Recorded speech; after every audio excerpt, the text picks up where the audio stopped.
Hello everyone, কী অবস্থা সবার? Welcome back to my another cooking blog. আজকে আমি তোমাদের সাথে মজার একটা রেসিপি শেয়ার করব। নামটা শুনলে হয়তো বা একটুখানি হাস্যকর মনে হতে পারে, বাট এটা হচ্ছে কচুর কাবাব। সো চলো লেটস গো। এখানে আমি হচ্ছে গিয়ে কচুটাকে কেটে এখানে ধুয়ে সেদ্ধ করে রেখে দিয়েছি, আর এটা হচ্ছে সেদ্ধ করে পানি ছাড়ানোর পরে।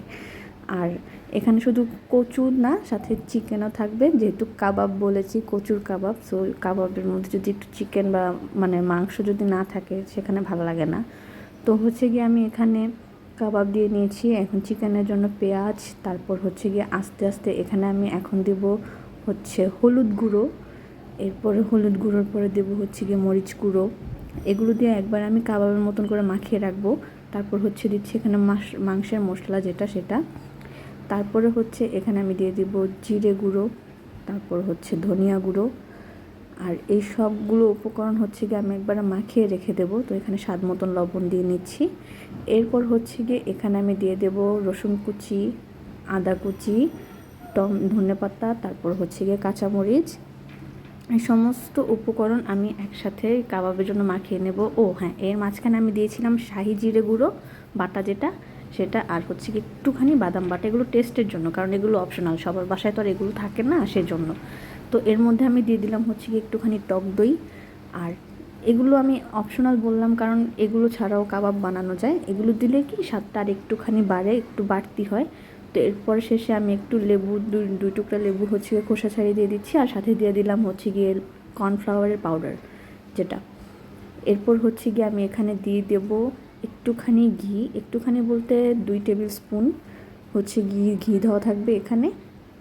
আর এখন আমি হচ্ছে গিয়ে এই সমস্ত উপকরণের সঙ্গে একটুখানি টমেটো সস, একটুখানি সয়া সস, যেহেতু আমি বললাম যে এটার স্বাদ বাড়ানোর জন্য একদম অপশনালভাবে দেওয়া হয়েছে, সেহেতু হচ্ছে গিয়ে এখানে আর অন্য অনেক কিছু চাইলে অ্যাড করা যায়। তো এরপর আমি 2টা ডিম দিয়ে হচ্ছে গিয়ে ভালোভাবে এখন এই ডোটা বানিয়ে নেব, কাবাবের যে ডোটা।